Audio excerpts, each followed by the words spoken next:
Bonsoir à tous et bienvenue à 24/60. À 18 jours du scrutin, Kamala Harris et Donald Trump sont engagés dans une lutte extrêmement serrée. C'est déjà comme un sprint final, là. Les adversaires ont tous les deux convergé vers le Michigan aujourd'hui. Un État clé très, très chaudement disputé. Et devant ses partisans à Grand Rapids, la candidate démocrate a insisté sur le risque que représente Trump s'il se retrouvait à nouveau président. On l'écoute.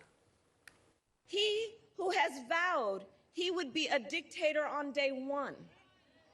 He who calls Americans who disagree with him the enemy from within. You know where that language comes from?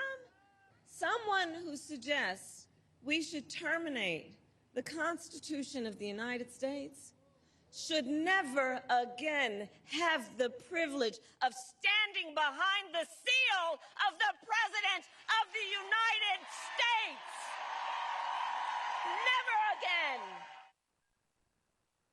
Donc, Kamala Harris, très énergique, qui reprend la rhétorique de Trump. Timothy Naftali, bienvenue à 24/60. Je rappelle que vous êtes historien et professeur à l'Université Columbia.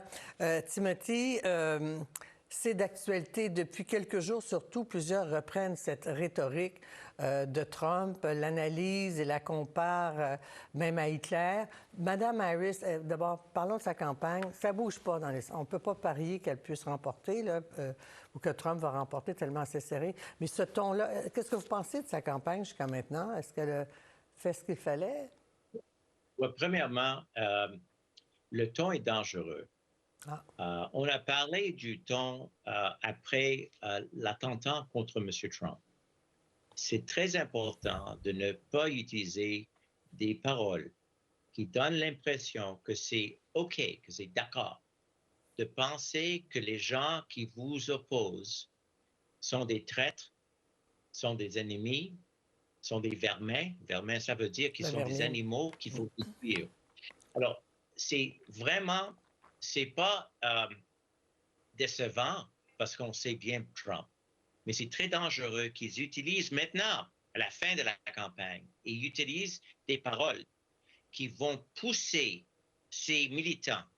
Et si Mme Harris remporte la victoire, je suis très inquiète qu'ils ne vont pas accepter une victoire de Mme Harris. C'est bien serré maintenant, on ne sait pas qui va gagner, mais c'est possible qu'elle va gagner. Ouais.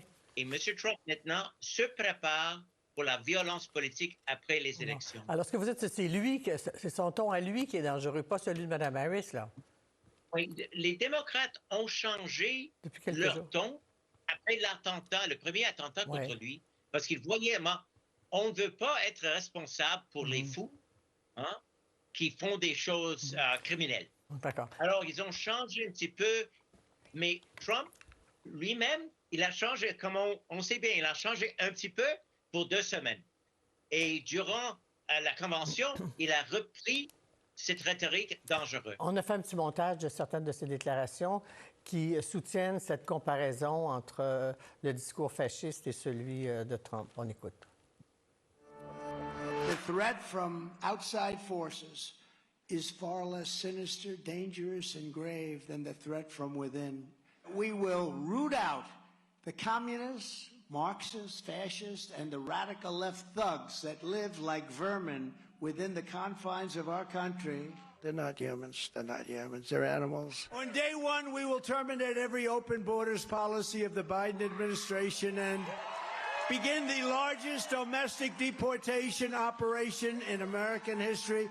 They're poisoning the blood of our country. They're destroying the blood of our country. That's what they're doing. They're destroying our country. They don't like it when I said that. And I never read Mein Kampf.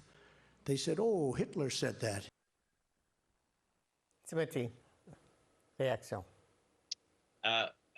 Je suis très soigneux en faisant des comparaisons parmi quelques républicains et nazis. Je suis toujours conscient de l'être très prudent, mais je suis toujours conscient des horreurs de l'ère des nazis. Mais je vais vous dire que les mots que M. Trump utilise pour décrire ses ennemis, ses adversaires politiques sont de la même esprit que les mots utilisés par Goebbels et Hitler durant les années 30 contre les Juifs.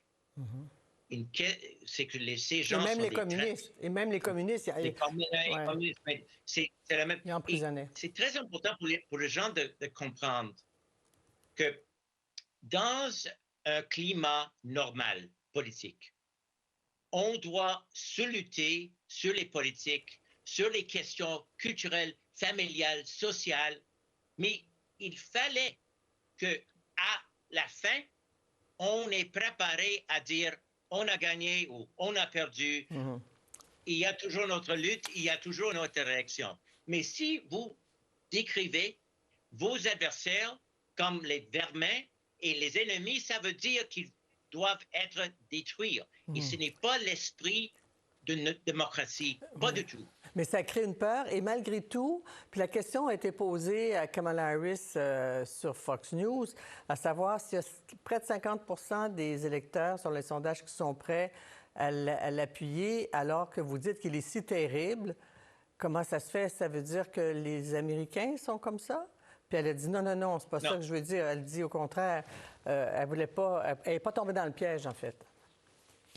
Oui, c'était très important parce qu'elle se rappelle, et peut-être certainement vous rappelez, mais vos téléspectateurs rappellent que Mme Clinton a raté un petit peu à cause du fait qu'il a décrit les militants de Trump comme les dégueulasses. Oui, les en deplorables. 2016. Les deplorables. C'est très important pour Mme Harris de créer des ponts, premièrement aux femmes, mais aussi aux hommes qui sont républicains, qui n'aiment pas les paroles de M. Trump. Et j'aimerais soutenir le fait que Mme Harris était à Grand Rapids, Michigan, aujourd'hui. Vous l'avez mentionné. Oui. Grand Rapids est un endroit républicain, mais c'est un républicain d'une forme traditionnelle. C'est d'où venait Gerald Ford, qui a été le président après Nixon durant l'ère de Watergate. C'est un républicanisme très, très conservateur, mais traditionnel. Elle est là pour augmenter le nombre de votes de républicains féminines. C'est pourquoi elle est là et c'est à cause des paroles de M. Trump et sa politique de l'avortement. Alors, elle a fait campagne aussi cette semaine avec Liz Cheney puis d'autres républicains de descendance traditionnelle, si on peut le dire ainsi. Mais ça non plus, ça ne semble pas mobiliser. Il y a des gens qui disent, même Mitch McConnell, dont on a révélé des expressions très critiques à l'égard de Trump dans un livre qui va être publié. Mitch McConnell, il dit, j'ai peut-être dit ça, mais maintenant, même J.D. Vance a dit des choses terribles. J.D. Vance l'a déjà comparé à Hitler. Mais il dit we're all on the same team. Ça veut dire que malgré tous ses propos, Mitch McConnell va quand même soutenir Donald Trump. Expliquez-moi. Mitch McConnell est très partisan. Et Mitch McConnell veut que l'histoire de Mitch McConnell est une histoire des victoires au Sénat. Il veut que le Sénat devienne sera mené encore par les républicains. Mais une chose qui peut-être va dérouter, que vos téléspectateurs vont trouver déroutant, c'est que parmi les Américains, M. Biden a moins de popularité maintenant que M. Trump au moment exact durant le 2020 campagne. Ça veut dire que Mme Harris doit gagner avec un président de son parti qui est moins aimé que Trump en 2020. C'est la raison pourquoi c'est très difficile pour elle. Et c'est très intéressant que c'est serré parce que dans beaucoup des États pivots, il y a plus de républicains qui sont enregistrés pour voter que démocrates. Ça veut dire qu'elle gagne les démocrates et un pourcentage des républicains et beaucoup d'indépendants.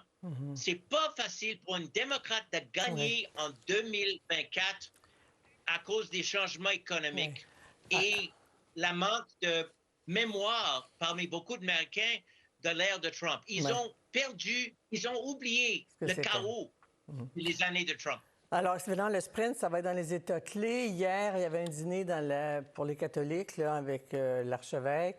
On ne s'attendra pas là-dessus, mais il a reproché à Mme Harris de ne pas être là. Cela dit, parce qu'il veut reconquérir New York, c'est un peu son propos d'hier, et le 27 octobre prochain, il organise un grand rallye à Madison Square Garden.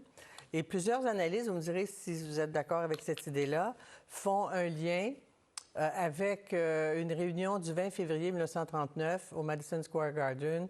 On voit des images, c'est dans un documentaire qui s'appelle « Une nuit dans le jardin »,« A Night in the Garden ». C'était des fascistes. Et les gens prétendent, en tout cas certains observateurs, estiment qu'il veut refaire ce grand rallye-là. Qu'est-ce que vous en pensez? Je vais attendre à ce qu'ils disent au rallye pour faire ce lien, parce qu'il aime beaucoup Madison Square Garden, il aime le boxe, la lutte. Alors, je vais dire qu'il y a une possibilité qu'il va jouer ce jeu, pas avec des symboles nazis. Mais pour lui, Madison Square Garden est une grande chose. Si ça va être le parallèle à ce qui s'est passé en 1939, on va voir. Ce qui est dangereux maintenant, avant cette rallye, ce sont les paroles de M. Trump. Les paroles de M. Trump sont des paroles maintenant fascistes qui vont plus diviser les États-Unis. Et c'est difficile à dire, mais c'est très dangereux. Et j'ai peur que nous aurons de la violence politique après le 5 novembre. Alors, c'est bien inquiétant. Timothy, merci de nous avoir parlé ce soir. Et vendredi soir prochain, on a une grande émission spéciale de 2 heures, faire le bilan de la campagne et vous allez être avec nous en studio. Ce sera un plaisir de vous parler. Merci, Timothy. Bon week-end. Merci à vous.